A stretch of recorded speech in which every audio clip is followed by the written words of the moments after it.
Hello, bachcha, let's read the question here. The figure below shows 4 steps ABCD of respiration, cellular respiration. Select the correct option. तो ABCD से जो ABCD given है वो processes के नाम है, तो हमें बताना है कौन सा सही है. तो इस क्वेश्चन का जो की कॉन्सेप्ट होगा हो जाएगा हमारा सेल्युलर रेस्पिरेशन,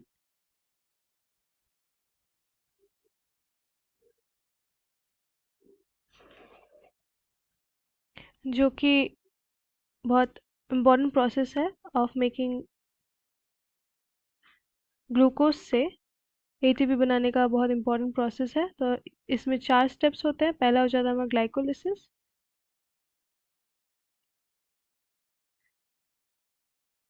जो कि होता है साइटोप्लाज्म में, जहाँ 6 कार्बन से हमारा 3 कार्बन पाइरुवेट बन रहा है.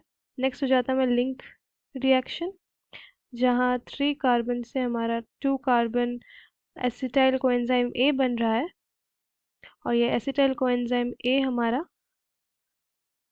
जो है जाता है इनटू क्रेब्स साइकिल. फिर जो है ईटीएस में जाते हैं सारे. जो फर्स्ट ए गिवन है ये तो हमारा है ग्लाइकोलिसिस. जो बी गिवन है ये हमारा लिंक रिएक्शन या तो पाइरुवेट ऑक्सीडेशन भी कह सकते हैं हम इसको. और जो सी गिवन है ये है हमारा Krebs cycle, citric acid cycle. और जो डी गिवन है वो है हमारा इलेक्ट्रॉन ट्रांसपोर्ट सिस्टम. तो हम देख सकते हैं कि प्रोसेस ए से जो है कुछ तो आ रहा है डी में, मतलब इलेक्ट्रॉन ट्रांसपोर्ट चेन में. तो ये क्या आ रहा है, ये हमारा आ रहा है NADH. और जो बी प्रोसेस से हमारा कुछ तो आ रहा है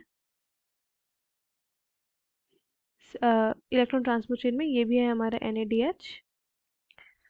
और जो नेक्स्ट है वो हमारा सिट्रिक एसिड साइकिल से 2 चीज़ें आ रही है. वो हमारा FADH2 प्लस NADH. ये 2 चीज़ें जो हैं आते हैं हमारे सिट्रिक एसिड साइकिल से डी में, मतलब इलेक्ट्रॉन ट्रांसपोर्ट सिस्टम में. तो जो ऑप्शन देख लेते हैं हम. ए है हमारा लिंक रिएक्शन गिवन है, जो कि गलत हो जाएगा बिकॉज ए जो है हमारा ग्लाइकोलिसिस का प्रोसेस गिवन है. जो बी गिवन है ये हमारा ग्लाइकोलिसिस गिवन है यहाँ पे, जबकि वो है हमारा लिंक रिएक्शन, तो ये भी गलत हो जाएगा. सी गिवन है हमारा यहाँ पे कैल्विन साइकिल, जो कि फोटोसिंथेसिस का प्रोसेस है, डार्क रिएक्शन है. तो कैल्विन साइकिल नहीं होगा यहाँ पे. सिंस हम लोग बात कर रहे हैं सेलुलर रेस्पिरेशन की, तो कैल्विन साइकिल नहीं होगा. ये हमारा है सिट्रिक एसिड साइकिल, तो ये ऑप्शन भी गलत गिवन है. जो डी है हमारा respiration chain ETS, electron transport system, जो कि हमारा सही ऑप्शन हो जाएगा, जो होता है हमारे इनर मेम्ब्रेन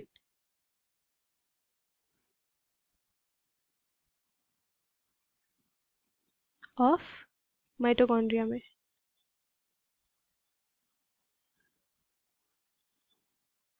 जहाँ पे कॉम्प्लेक्सेस में सीरीज ऑफ रिडॉक्स रिएक्शंस होते हैं. कॉम्प्लेक्सेस के थ्रू इलेक्ट्रॉन्स ट्रांसपोर्ट होते हैं, एंड उस इलेक्ट्रॉन्स के ट्रांसपोर्ट से प्रोटॉन ग्रेडियंट बनता है. उस प्रोटॉन ग्रेडियंट से जो है ATP का प्रोडक्शन होता है इलेक्ट्रॉन ट्रांसपोर्ट सिस्टम में.